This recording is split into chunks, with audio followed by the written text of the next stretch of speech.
Jangan lupa subscribe YouTube channel Metro TV News dan pastikan untuk menyalakan lonceng notifikasinya. Edi Mulyadi terlapor kasus ujaran kebencian yang dituntut sejumlah elemen masyarakat Kalimantan mangkir dari pemanggilan polisi. Untuk membahasnya telah bergabung bersama kami Karopenmas Divisi Humas Polri Brigjen Pol Ahmad Ramadan dan anggota DPR RI fraksi Partai Nasdem Ari Egani Ben Pahat. Pak Ramadan, Ibu Ari, selamat malam. Selamat malam. Ya, salam sehat Ibu Ari dan juga Pak Ramadan. Pak Ramadan, saya konfirmasi dulu, alasan Edi Mulyadi mangkir hari ini berhalangan karena apa, Pak Ramadan? Jadi sesuai dengan surat panggilan kita tanggal 26 ya, panggilan kita hari Rabu untuk datang hari Jumat, tapi tadi pagi saudara EM tidak hadir. Yang hadir adalah kuasa hukum dengan menyerahkan surat, tidak hadirnya dengan alasan ada agenda daripada saudara EM dan juga menjelaskan alasan-alasan lain ya.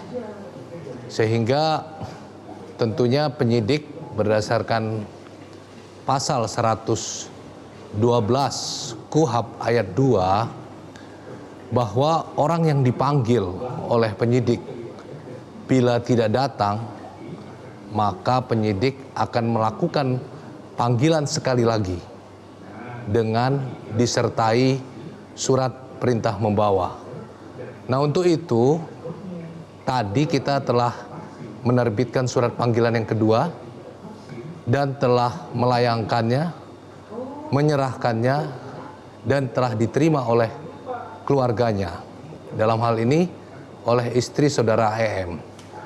Panggilan tersebut untuk hadir pada hari Senin tanggal 31 Januari 2022. Baik.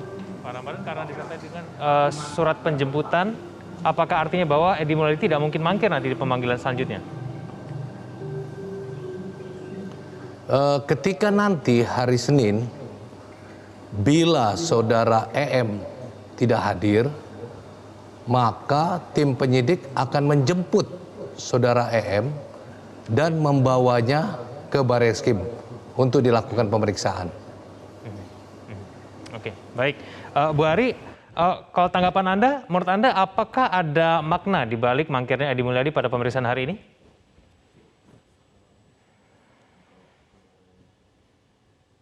Jujur saya menyesalkan ya, saudara Edi Mulyadi tidak hadir karena apapun adanya sebagai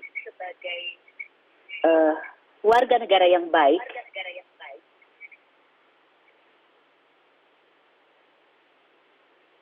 seharusnya memenuhi panggilan Bareskrim Polri. Itu menurut saya. Dan kemarin juga seperti yang disampaikan bahwa aliansi masyarakat Borneo juga datang ke Komisi 3. Kebetulan saya ada di Komisi 3. Jadi semua pimpinan dan seluruh anggota Komisi 3 berkomitmen mengawal kasus ini untuk mendapatkan kepastian hukum. Tujuannya adalah supaya ada ketertiban di Republik ini. Dan saya mengapresiasi jajaran Kepolisian Republik Indonesia dalam hari ini secara khusus Bareskrim sudah menyikapi dengan sangat baik sehingga proses penyelidikan sudah ditingkatkan kepada penyidikan. Terima kasih. Ari, seberapa besar sih kemudian dampak yang disebabkan oleh Edi Mulyadi ini dari pernyataannya sehingga kemudian Komisi 3 pun juga harus mengawasi prosesnya dari awal sampai akhir nantinya? Satu yang pasti bahwa kita sebagai warga bangsa dari Sabang sampai Merauke ini, saya kira dengan keragaman yang ada kita harus merawat kebinekaan. Dan ketika dari berbagai suku apapun datang atau elemen masyarakat pun termasuk aliansi Borneo Bersatu pada saat itu mengajukan audiensi ke Komisi 3, kami di Komisi 3 tidak akan mungkin bisa menolak. Mereka beraudiensi dan kami mendengarkan butiran-butiran yang mereka sampaikan dan ternyata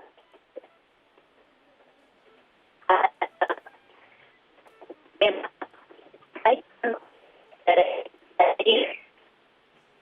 suara Anda tidak bisa terdengar, terputus-putus. Saya coba ke Pak Ramadan dulu, Bu Ari, mohon maaf sambil kita perbaiki audionya. Pak Ramadan, pengacara dari Edi Mulyadi ini mengatakan bahwa ada pelanggaran prosedur pemanggilan yang dilakukan oleh Polri. Benar demikian, Pak Ramadan? Jadi tidak ada ya pelanggaran yang dilakukan oleh penyidik ya. Penyidik melakukan upaya-upaya tentu sesuai dengan aturan perundang-undangan yang berlaku. Di dalam pasal 112 ayat 1 juga maupun ayat 2, penyidik berhak melakukan pemanggilan terhadap seseorang tentu dengan alasan yang jelas dan juga melihat tenggang waktu antara menerima surat dan untuk menghadirkan orang tersebut ya. Kita mengirim pada tanggal 26 dan kita memberi waktu 2 hari ya. Tentu 2 hari ini merupakan waktu yang cukup. Kita tahu posisi yang bersangkutan di mana. Kecuali kita melakukan pemanggilan yang dipanggil itu jauh ya, misalnya di ujung Sumatera atau di mana itu jauh gitu kan. Tentu kita memperhatikan waktu. Jadi sekali lagi kita melakukan upaya-upaya hukum secara prosedural, secara transparansi, objektif, tentu dengan profesional. Baik, saya kembali ke Bu Ari, semoga kemudian suaranya lebih terdengar. Bu Ari, Aliansi Borneo Bersatu ini juga informasinya menuntut bahwa Edi Mulyadi ini tidak hanya kemudian dihukum dengan hukum positif, tetapi kemudian Edi Mulyadi juga harus menjalani hukuman secara adat. Apakah kemudian Komisi 3 mendukung Edi Mulyadi ini juga harus menjalani hukum adat sesuai dengan suku Kalimantan di sana? Kita akan bahas itu saja. Pemirsa jangan kemana-mana, Prime Time akan segera kembali.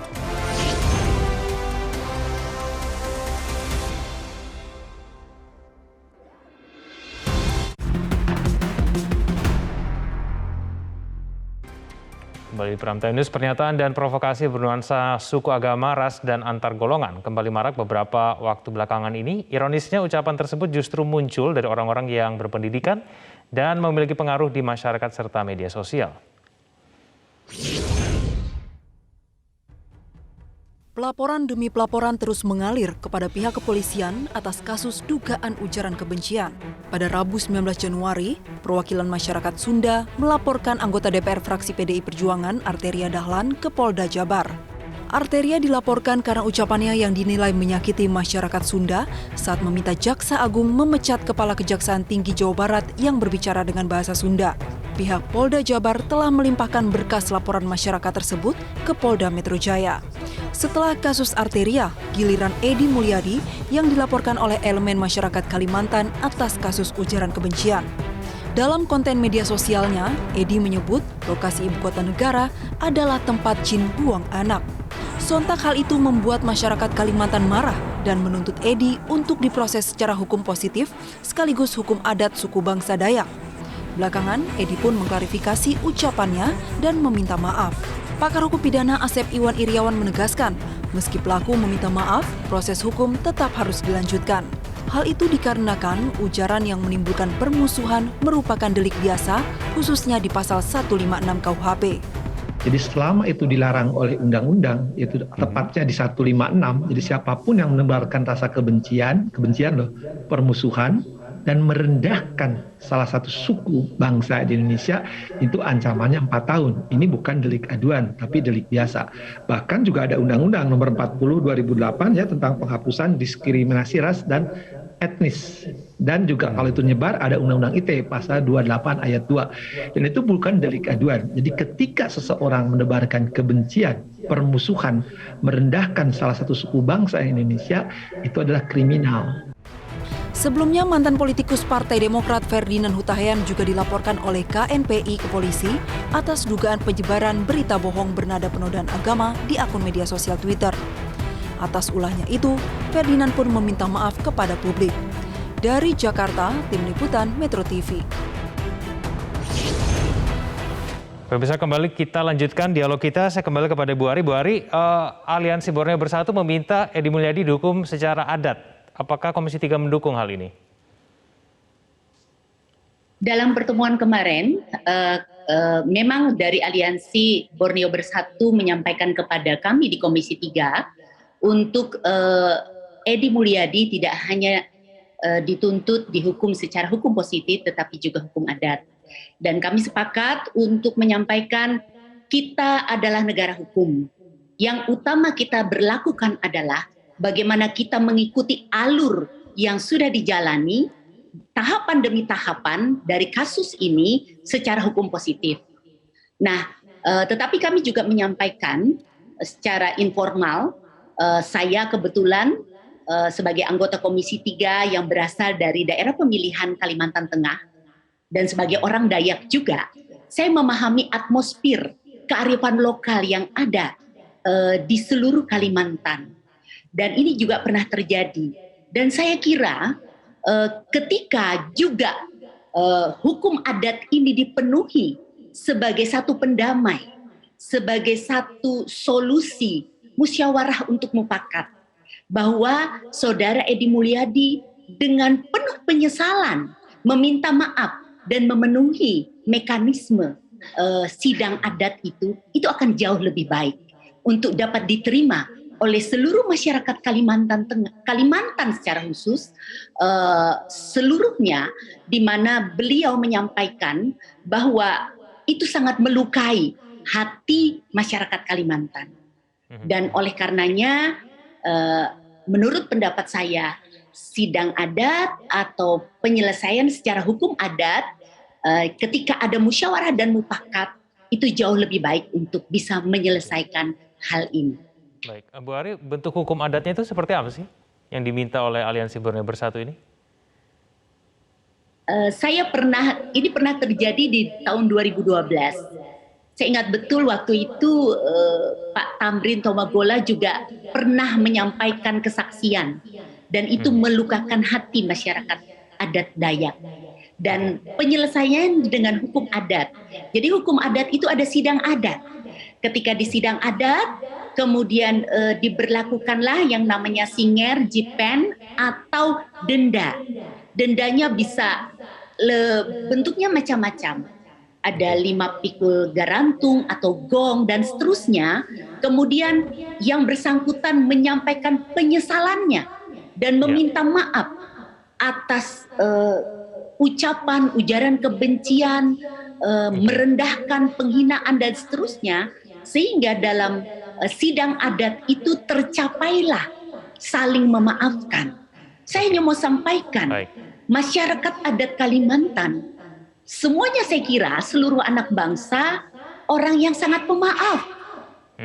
Dan inilah salah satu silaturahmi yang memang harus disambung untuk bagaimana selain melakukan hukum positif, hukum adat ini juga serta-merta dijalani, maka semuanya akan menjadi lengkap. Saya kira begitu. Baik, saya ke Pak Ramadan. Pak Ramadan, kalau kita membaca mengenai media sosial, ada begitu banyak gerakan memprotes aksi yang dilakukan kemudian dari Edi Mulyadi ini. Apakah kemudian Polri mewaspadai mengenai upaya yang dilakukan oleh sejumlah gerakan yang memprotes ini? Apakah kemudian Polri juga melakukan pengawasan dan apakah kemudian hukum adat ini juga diperbolehkan oleh Polri? Pak Ramadan. Tentu kalau kita bicara hukum, Polri harus profesional dan proporsional. Penegakan hukum yang dilakukan oleh Polri adalah penegakan hukum pidana, ya. Tentu proses ini kita harus sesuai dengan peraturan perundang-undangan yang berlaku. Polri dalam hal ini menegakkan hukum melalui Bareskrim kalau di Mabes dan di daerah Polda-Polda. Nah, karena ini yang dilaporkan sama, katakanlah orangnya sama, maka ada 3 laporan polisi, kemudian ada 16 pengaduan, dan ada 18 pernyataan sikap ya dari berbagai daerah, sehingga kasus tersebut ditarik ke Bareskrim Polri.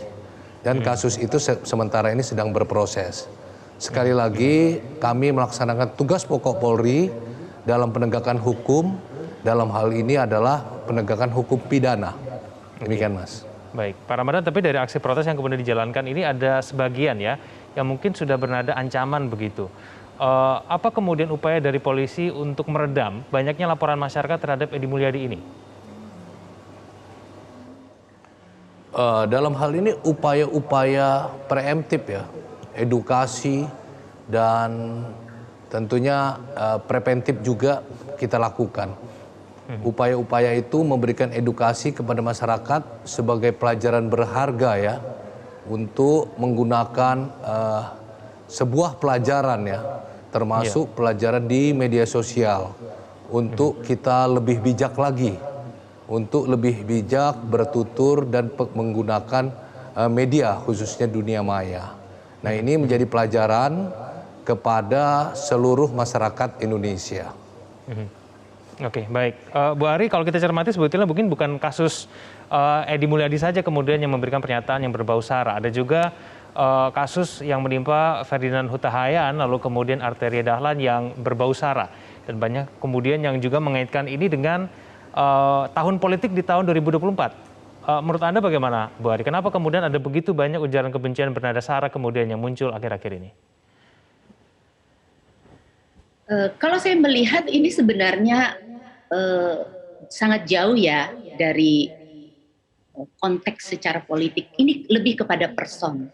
Jadi saya hanya mengatakan bahwa kita fokus saja bahwa institusi Polri dengan jargon Polri presisi, saya sangat yakin dan percaya dalam menangani kasus ini seperti yang disampaikan secara profesional dan proporsional.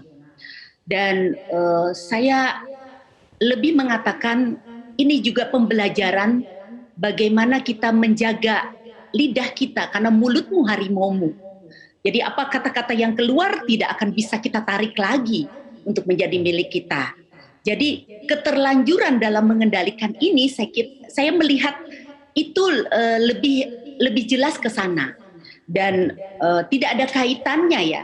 Kalau kebetulan seperti yang disampaikan tadi ada Bung Arteria Dahlan, ada Ferdinand Huta Hayan, kemudian ada juga Edi Mulyadi yang backgroundnya beliau adalah dalam tanda kutip seorang politisi.